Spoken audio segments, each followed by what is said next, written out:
Hey, thanks for joining me. I originally was going to film another video looking at a big pile of my old, crappy, terrible artwork. And I'll still get to those at some point, but I figured I'd show you a video of my new, crappy, terrible artwork. Just because there's a certain section in this story I thought it'd be fun to just do a little bit of a focus on. Just cause, you know, it's a little bit of promotion for my little fan comic that's coming up. I'm getting close to finishing. And there's a little section of the story I think is kind of fun. And I mean, if you're someone who's been following my channel, if you join me on my live streams, you've seen me working on these pages. But I just thought I'd go through a certain section of them and kind of give some explanation of this little section of the story to kind of show it's my attempt to give some. It's my opportunity to do a big action scene, a big badass fight, and do it the best that I can do. I'm not going to say it's the best that it could possibly be done, or it's better than, you know, I'm doing a version of it that's better than what other people do. I'm not saying I'm that good by any means, but it's me getting to do a big, awesome fight scene between some characters, and I'm, you know, throwing my everything into it. And I just want to kind of show people, and, you know, you won't have context for the story of why stuff is going on and why it's not. That's why you'll have to pick up the book from me if you want.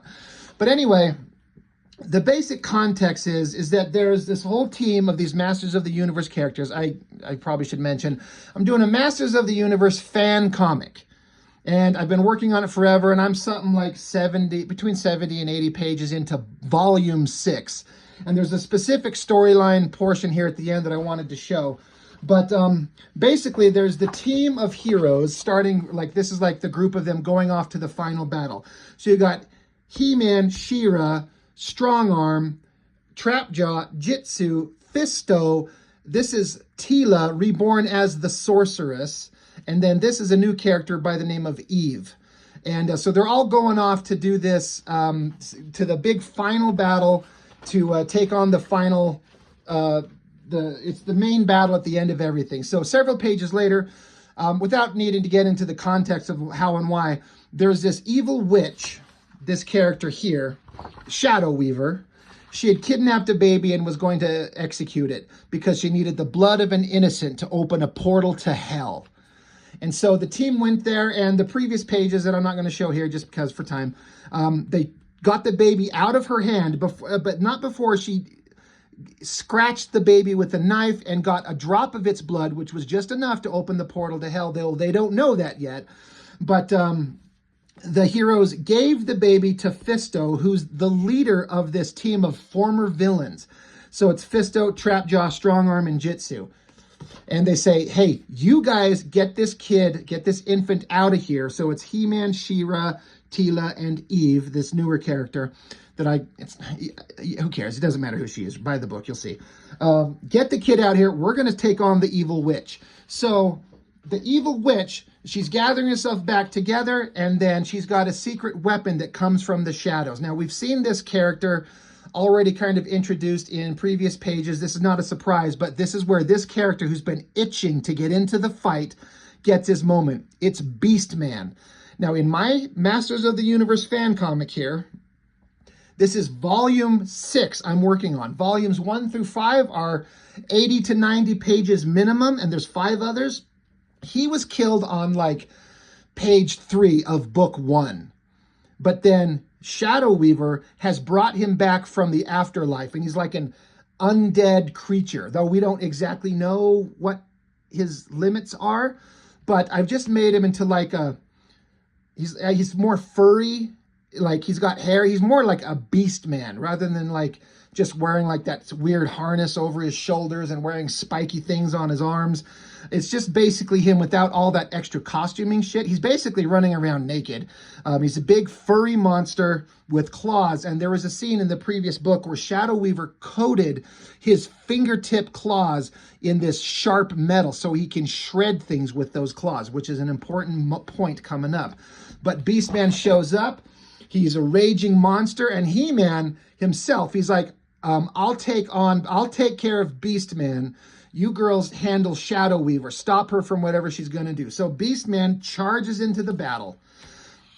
And this is the first kind of fun. It's the battle. It's the story of Beastman we're going to look at here. tackles He-Man. You know, everyone dives out of the way. And so He-Man and Beastman end up tumbling down this cave, and they're like face to face. And He-Man's like, I'll take care of him. You girls handle this, you know? So the girls are looking on. Shadow Weaver's calling out that she's going to do some fucked up shit. Meanwhile, you got Fisto, Trapjaw, Jitsu, and Strongarm. They got the baby in their arms. That's the cave opening that they were in on the side of this mountain. They're getting the hell out of there fast. I actually kind of like how this silhouette shot of them going is. Shadow Weaver shouts some phrase, does some magical shit, and that cave that they were just looking at, because here's the team getting the little kid out of the way. Boom, giant explosion, blows the mountain aside. So here we got, you know, Teela, She-Ra, and Eve, who are in this cave.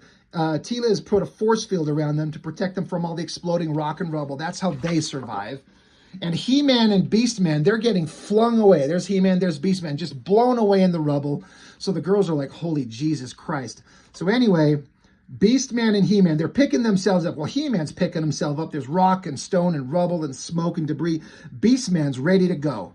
He's just ready to fight. I kind of enjoyed doing that drawing right there. I was trying to get a handle on this new version of him and that I've kind of created here. And I think I had a fun time doing that one. And so I'm not going to focus too much on the story with the girls fighting the witch. It's the Beastman He-Man thing. So I'll skip by some of that.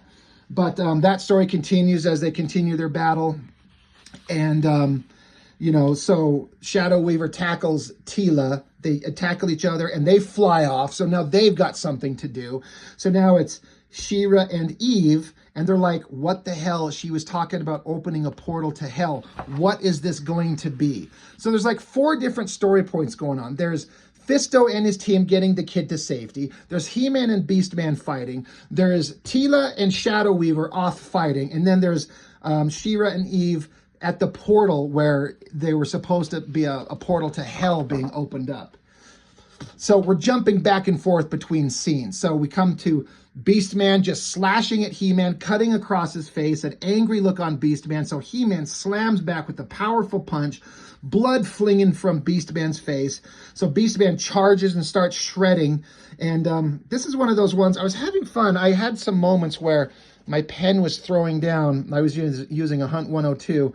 By no means am I an expert at this shit, but I'm starting to get some lines that are flowing the way that I kind of want them to. But anyway, Beastman charges and slashes at He-Man there. And then it goes on to, now this is a penciled page. This page and another 1 or 2 are in the hands of master inker Chuck Gibson. He's done some live streams showing him inking this stuff. And I don't think he's quite given me the finished versions yet, but we will see them for sure. But this is the penciled pages that I sent to him where Beastman's just cutting across He-Man's face. You know, left arm, right arm. He-Man's kind of screaming. Beastman stabs him in the sides, like under his ribs with his claws. I wanted to show a violent fight to show that Beastman is not holding back and that He-Man is suffering. So that's going on there. God, if I could get a hold of these pages.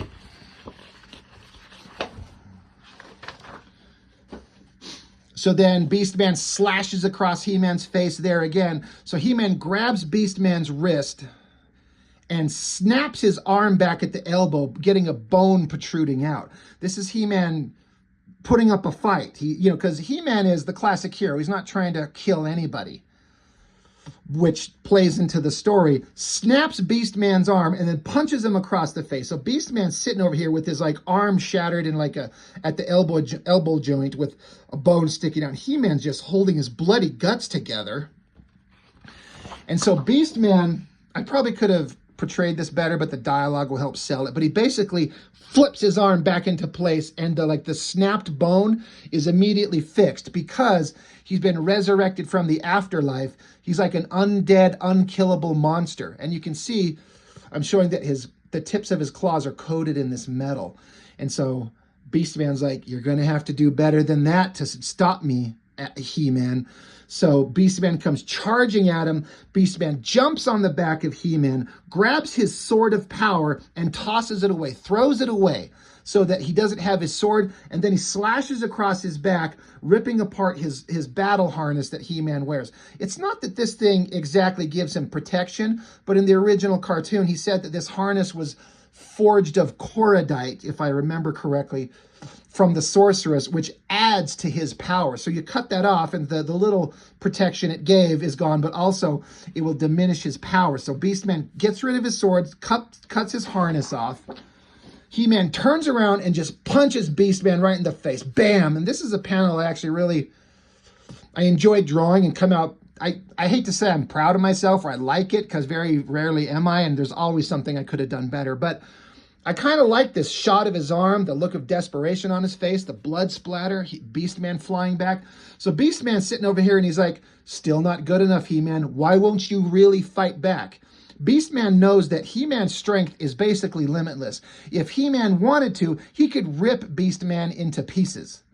But He-Man's saying, I won't do that. I can't do that. Because in my story, book 1, He-Man suffered a horrible loss. Multiple horrible losses, and he went on a rampage and killed lots of villains and ended up horribly disfigured. He got himself fixed, but he's like, I won't go back to that thing that I was. And so Beastman's like, you're infinitely stronger than me, but because you won't actually fight back, I can rip you to pieces. This is going to be easier than I thought. So he's hunkered over, shadowed, you know, the intensity of the fight to come. He's excited to know that He-Man's just being a pussy, basically. We cut back to Shadow Weaver and the Sorceress Teela fighting. They end up, you know, yelling at each other. Their magic's kind of colliding. A giant explosion in the middle of them.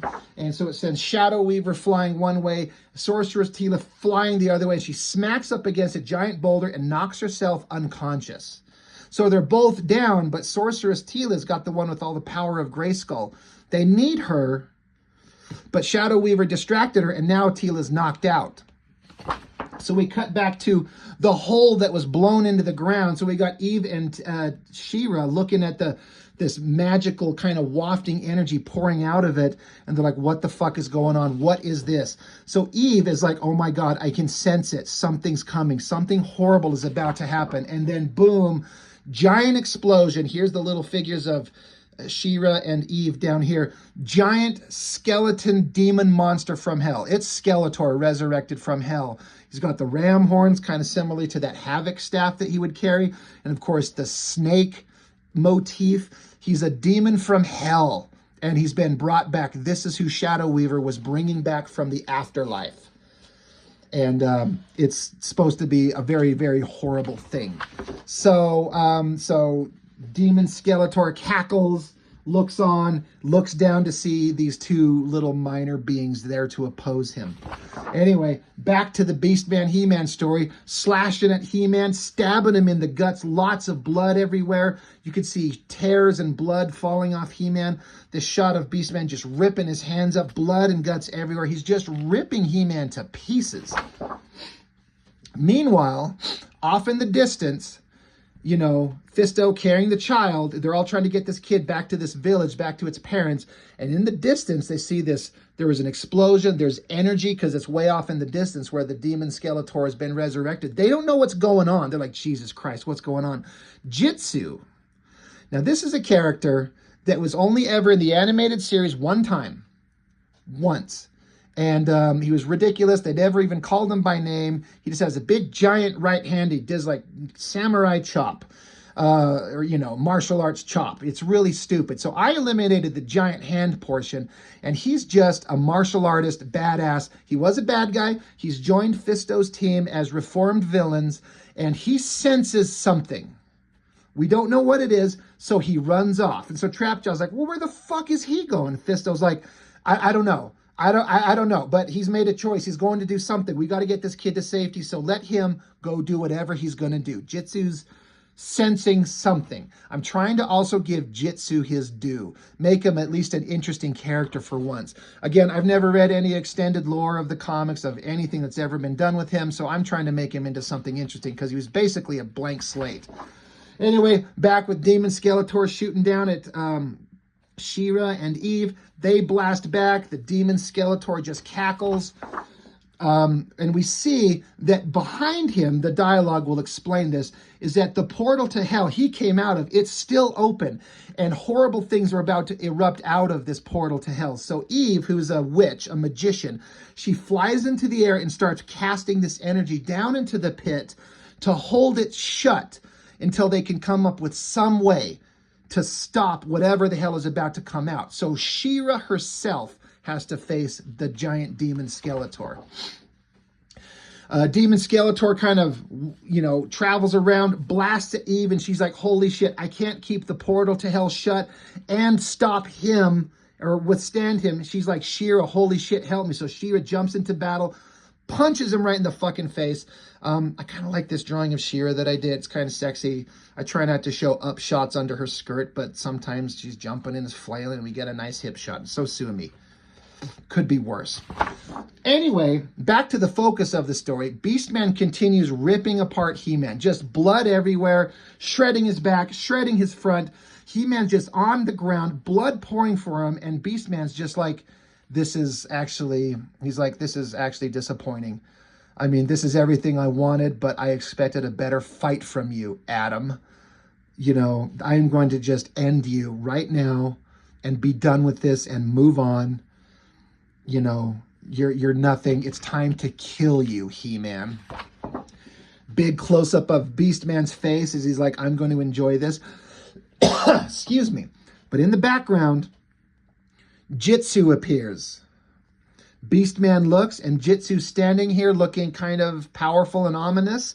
So Beastman kind of walks on all fours cautiously in a circle like, oh my, Beastman's like, fucking Jitsu? You're not even close. You don't have the strength of He-Man. What the fuck can you do? He's like an appetizer before the main meal. Jitsu circles around, swaps places, and so he picks up He-Man, and Jitsu says something to the effect of, He-Man, you've got to go help your sister. There's more important shit that you are needed for. I will take care of this. And He-Man's like barely able to stand. He picks up his sword, bloody and everything. And He-Man's like, are you sure? And Jitsu's like, I got this. Don't worry. So He-Man's like, oh, okay, I don't know what else to do. I'm losing. So he runs off.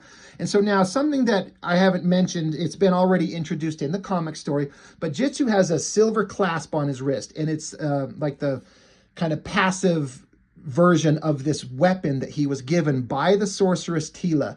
It's a liquid metal weapon called the Tears of Grayskull. It's a mentally controlled liquid metal weapon that can form any shape he can conjure up from his head. She told him that it's a powerful weapon for a powerful warrior, but it requires the ultimate in mental control. And so he's spent some time learning how to control this thing.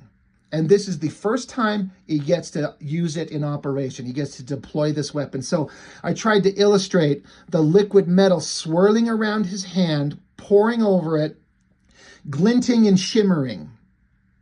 Beastman doesn't know what it is. He doesn't fucking care. He charges at Jitsu. He's like, I will take you out in an instant. This will be great. We cut back with Fisto and the other team. Now Fisto's stopped. And he's like, paused, and Trapjaw's like, what are you waiting for now? And Fisto stops, and he's like, there's something I have to do. So he hands the baby to Trapjaw, and Trapjaw's like, what the fuck are you doing? And Fisto says, get this kid to his parents. I'm trusting you, Mr. Former, one of the most scary villains on the entire planet. You've been trying to go good. You've kind of proven yourself to me.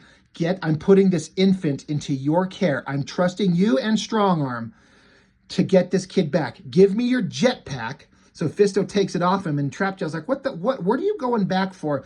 And there's a story element. If you've been watching my live streams, if not, you can read the book and find out. But there's a reason that Fisto's going back. And he tells him that sometimes there's more important shit than yourself. He's giving a moral lesson to Trapjaw. He's like, have you ever done anything for yourself that wasn't completely self-centered? No, you haven't. So don't tell me what to do. So Trapjaw kind of pauses and stops and just thinks quietly on it. Fisto runs and blasts off, and Trapjaw just looks on kind of like lost in thought about what Fisto is, whatever it is he's going to go do. And what it is, he's telling Trapjaw, and this innocent soul placed in his hands. Meanwhile, cut back to the battle. Beastman attacking Jitsu, so he swipes down, but Jitsu just thrust his hand forward. I was trying to do some kind of like martial arty kind of dynamic thing where he thrust his hand forward to deflect. There's a bunch of sparks flying off as Beastman with his metal claws strikes the metal of Jitsu's weapon. And then Beastman swipes with his other arm, and Jitsu holds his hand up, deflects it from there. And then Jitsu throws his other left hand with like a finger jab to the throat, which would kill any normal creature. Beastman just sits on the ground saying, "Good shot. I'm surprised. You've already done more than He-Man did, almost. He-Man snapped my arm, but that would have killed me if I was a normal creature." So Jitsu rips his shirt off because we got to have big, naked, muscly men fighting. And then in this panel, I'm showing that the liquid metal weapon that's on his right hand is now flowing to cover his left hand as well. It's covering both hands. Jitsu is preparing. Now this next 2 pages are 2 more that are in the hands of Master Inker Chuck Gibson. I think I've seen him having mostly finished all of these. I haven't received the final version yet to have printed out to show, but believe me, they look amazing. Like, I tried to give him something dynamic and interesting, and he just took it to the next level. But as the story is, Jitsu's now got the liquid metal on both hands, and this is very intentional. It's a little homage to my favorite comic book character. He forms 3 blades on his hands, Wolverine-like claws. Totally just an homage and an in-joke and just fun for me. Because this liquid metal weapon, let's form some blades on the end of our hands. Why not Wolverine's claws? Beastman leaps in. Jitsu does a single swipe, shreds his arm off. Just severs Beastman's arm with his left hand, or his right hand, and then with his left hand rips Beastman's guts out with 1 shot. And then we flip over to another splash page of him ripping the guts out of Beastman right here. And this is another homage to a Jim Lee drawing. If you know, you know. And I've seen Chuck's inks on this one, and he's taken this to a whole other level. It's absolutely spectacular. And my story is trying to give Jitsu a moment to be fucking badass. That is my point here. And he's ripped Beastman's arm off, shredded his guts. That would put any creature down. Beastman's done, right? Nope, Beastman's still standing. His arm is missing, blood pouring out of it, blood pouring out of his guts. We see Jitsu's forearm here, and the liquid metal is swirling around. It's forming a different weapon. Beastman's picked up his severed arm and just reattached it to his shoulder, and he's saying, "Good move, not good enough. You'll have to do better than that." So Jitsu crouches down and forms this single-bladed weapon like this. This is a pose and a specific bladed weapon taken from a specific comic cover. Jim Lee drew it from X-Men. Anybody kind of recognizes it? That's what that's from. But then, boom, Jitsu charges forward, puts the blade through the heart of Beastman. Like he tried ripping his guts out, cutting his arm off. That didn't work. How about a blade through his heart? Beastman just looks at him. He's like, "Not good enough, Jitsu. Try harder. Try harder." So Jitsu punches Beastman in the face to knock him away. And then we cut to a scene where Jitsu takes both his hands with his liquid metal. Excuse me. The liquid metal starts forming out in both directions, and he forms a traditional Japanese katana weapon and holds it at the ready. So it's like just the liquid metal that's on his hands just has formed a sword, ready to fight. Beastman charges in. He's like, "You're dead. You've tried everything. This sword will not do anything." And this is me trying to do a version, poorly, but a version of like anime or manga kind of rapid fire sword play, kind of ninja scroll type stuff. Jitsu does slash, slash, boom. Beastman's, both his arms are missing. Slash, slash, another slash, and Beastman's head goes flying. Just in a couple of quick moves, disarms him, get it, cuts his head off. And so now, Beastman body lies on the ground, arm there, head there. Jitsu reforms the weapon to just like a single kind of glove over his hand with little claws, picks up Beastman's head. And you can see that Beastman, even with his head severed, is still alive. But the body can't function without the head. So Jitsu's like, well, I'll find some other way to dispose of you later. So he just walks off to go off into the distance. This giant plume of explosion in the background is where the battle with the demon Skeletor is going on. And the body of Beastman is left here. So Jitsu just takes off with the head. So I wanted to give a moment where Beastman is shown as a vicious monster and just tearing apart He-Man and was going to kill him. Like, does it look like He-Man was going to survive? But along comes Jitsu, basically just a human with martial art training. But he's got this weapon. He's got the intensity to know how to fight. He knew exactly how to deal with this.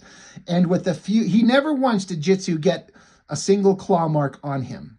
He was able to deflect the blows from Beastman and was able to take him down. Like he tried ripping his guts out. No, stab her through the heart. No, all right, I'll take your head. And that works. And he's like, done. It's over in a matter of seconds. So now he's going to walk off and go join the battle. Now that's all I kind of wanted to focus on, was the Beastman Jitsu kind of story. Because to me, that's me trying to give these characters an awesome dramatic moment. Every character in this book I've given what I think is their moment to shine. And this was Jitsu's. He's a blank slate in the cartoon. So I can basically do any damn thing I want with them in my own little fan fiction where I'm making up my own shit. And he's kind of become one of my favorite characters. He's silent, but he's mysterious, but he's kind of honorable. So that's what I wanted to show. So as far as the next stuff, why not? I'll just show you the stuff that I've got done so far. We cut back to Eve, and she's above that portal of hell. The fire is emanating out. Her energy bolts are going down. They're holding it down, but she's screaming. There's tears out of her eyes. She's bleeding out of her nose and her mouth. She's screaming to She-Ra, for God's sakes, hurry. I can't hold this thing shut anymore. Like, I need help. And She-Ra's over here, you know, still fighting Demon Skeletor. They don't know what else to do. They're kind of stuck. But the fight kind of continues there. Demon Skeletor slams her hand down at She-Ra. She blasts at him. There's a big close-up as he gets close to her. She punches him in the face, sends him, you know, flying back. He slams his hands down on top of her. We see an intense close-up of She-Ra's eye. We cut back to Fisto. Remember how he took the jetpack and was flying to come help the battle? Here he comes, rocketing in to help. Meanwhile, Trapjaw has made it back to the village, and he's handing the baby back to the parents. And the parents are crying tears of joy. They're thanking Trapjaw. Thank you for saving our child. You're a hero. And Trapjaw's like, this is not who I am. When have I ever been this? He doesn't know how to deal with it. So he tells Strongarm, you stay here and guard them. Trapjaw's going to run back to the battle. He's only going to be able to run by foot, whereas Fisto can fly in by rocket pack. We cut back to She-Ra. Demon Skeletor does a burst of energy, sends She-Ra flying back. She's lying in the ground. This is the page I've been working on today and yesterday. It's not finished. But there's Eve in the background trying to hold the portal to hell open. Demon Skeletor's going after her. So we see that She-Ra's getting a mental communication from Eve. Eve is saying, basically telling her what to do to stop Demon Skeletor. So She-Ra picks herself up and she's like, okay, I hear you. I'm coming. Let's do this. And she's like, I need He-Man too. It can't be just She-Ra. He-Man needs to be here too. We cut to He-Man. He's making his way there. He's bleeding out everywhere. He's almost there. He does have a sword in his hand. This is probably poor composition on my part, but in his hand is a sword. I guess I could draw it sticking up over here. Anyway, he's on his way. A close-up, intense look of She-Ra. As she's looking on, she's like, all right, Demon Skeletor, I'm going to take you out for once and for all. You're done. I'm going to defeat you. Demon Skeletor turns and looks, and he blasts at her, and I forgot to have the page under it. But he blasts at her, and she dives out of the way, but it catches half of her face, her arm, and her leg, and burns the skin down to the bone, to the muscle and bone. Like, not burning them off, but just fries half of her body. And this is not the end of the comic. I still got a lot of wrap up, but this is as far as I've gotten. So, huge spoilers for my story. If you've been following my comics and reading them, you're getting a preview. Maybe you don't want a spoiler. Maybe I'm showing too much, but I like to show these to show people the shit that I'm working on. I'm not the best artist out there. I look at my favorite artists like Adam Hughes and Mark Silvestri and Jim Lee and J. Scott Campbell and Joe Madureira and John Cassidy And I could just go on and on and on and on. And I'm just doing the best that I can do. I'm never going to wow people with my amazing art skills. I'm never going to get a call from Marvel or DC or anything like that to give me work. The only thing that I feel like I can offer is my unique take on a story of characters, and it's something you've never seen before, and hopefully show you shit you've never seen before. Enough to be like, the art's fine. I hope at best it's fine. But even if it's not the best art you've ever seen, you could pick apart my shit quickly. Like if there's a professional sitting in front, I'm like, okay, this works, but you should do this, you should do that, you should try this, you should try that, you should learn this, you should learn that. But all that aside, at least you can read my story, and my vision in my head, I can put forward, and you can see it, and this is what I'm doing. And I think people enjoy it, especially when you read once I get this volume done, volume 6, when you read all 6 volumes of my little fan fiction of He-Man, I think people will enjoy it. I hope. And people who have been reading it have been enjoying it. So that's what I'm doing. That's why I'm doing it. So I guess that's all I've got for now. Thank you for watching. And I got more pages to draw. I'm getting close to the end. Chuck Gibson has been helping me out like an absolute champ.